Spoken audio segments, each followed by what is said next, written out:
This has been a long-awaited project. I want to make an area for the RV to set for the winter, so I want to clear this out and put some gravel down and make a nice little pad for the RV. There's a little dip in the yard here. You can tell by the grout lines of the garage, so I want to smooth this out a little bit.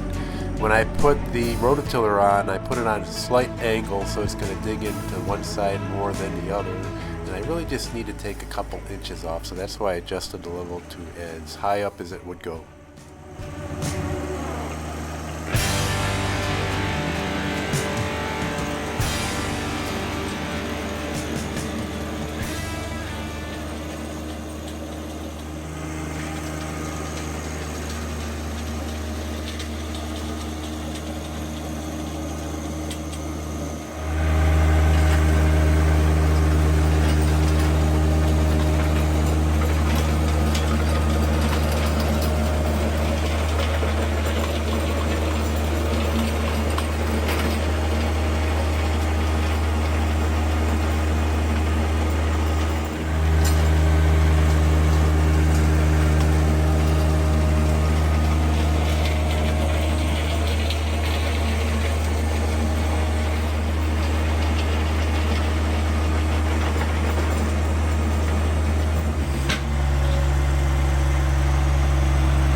So this extra dirt will go perfect around the pole barn as I'm still filling in gaps around where the concrete is, and I'll come back to this later and level it all out later in the fall.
I've learned on many other occasions that the exhaust from the tractor is going to blow this weed block around, so I'm going to use a shovel to just take some of this stone and just weigh down the weed block before I start.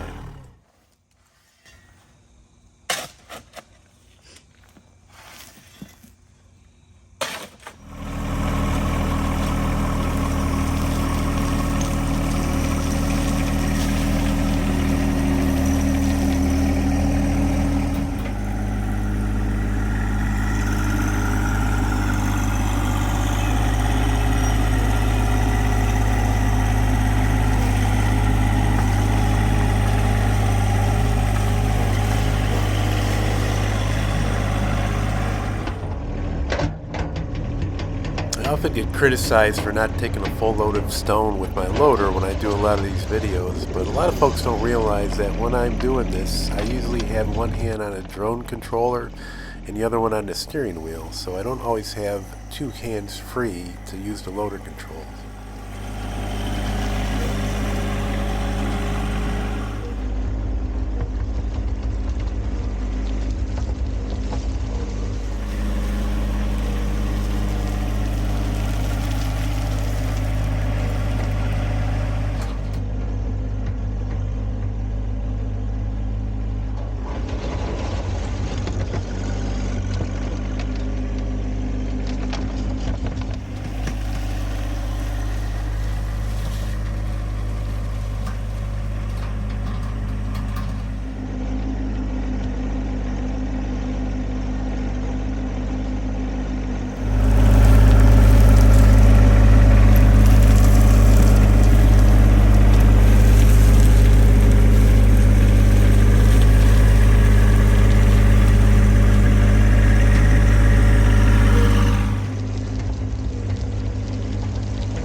goal is when this is all said and done that the stone is not much higher than my grass.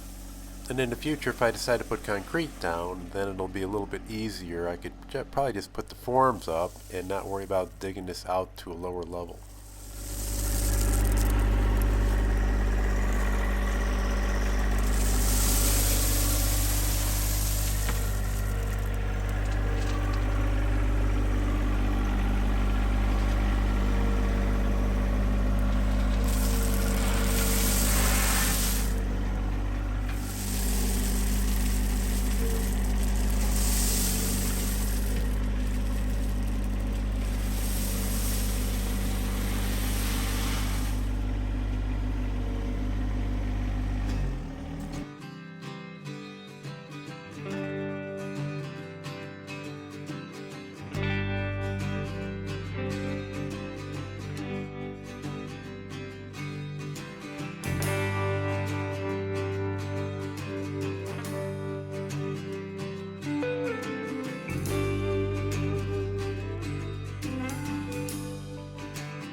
So I had a heck of a time getting this compactor to stay running. I think there's an issue with the carburetor. I think the float is getting stuck on it. I had to take the spark plug out, clean it out. It was soaking wet. And it just seems like I got a baby to try to get this thing started all the time. Needless to say, I did get it started. I was able to compact it. You've seen a lot of videos where I've used it, so I really didn't think I needed to document it, but I did have a problem getting it going.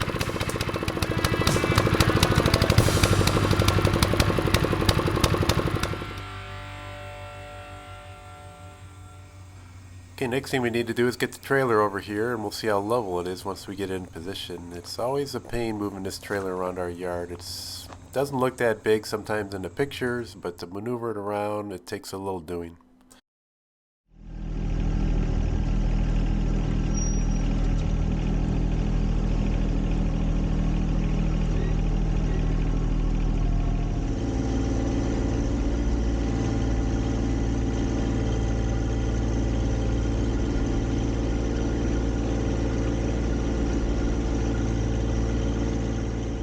I've had people leave comments in the past, would it be better to use the 3-point lift and put the hitch on the back? And I don't think so. It's a lot easier for me to maneuver it from the front.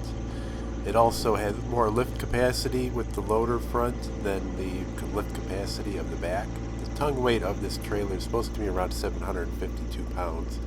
And that's with nothing in it. Right now it does have some water in the gray tanks and the black tank and a little bit in the fresh tank, so it's going to be a little bit heavier than the 752 pounds.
Right now I think this is the best spot to put the RV. It's going to be a little bit protected being next to the garage and then the trees, so it's going to keep a lot of the sun off of it.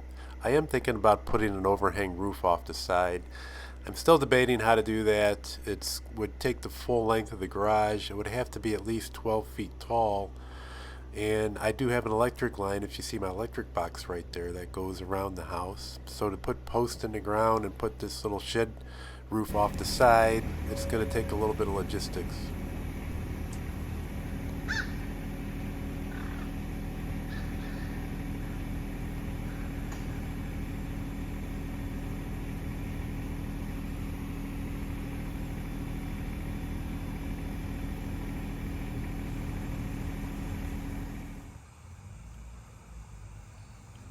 Since I need to empty out those tanks, I have it back a little bit further than it would normally go.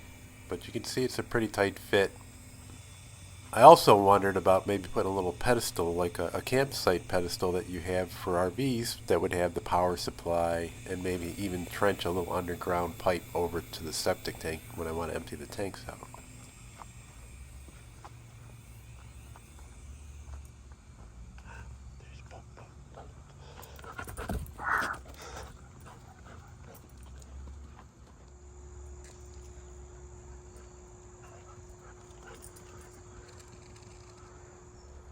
Okay, we got her in place. I was able to turn on her leveler to see just how level the RV was, and it was only off by 1/2 inch, so it was a little bit low on the right side by 1/2 inch, which is perfect.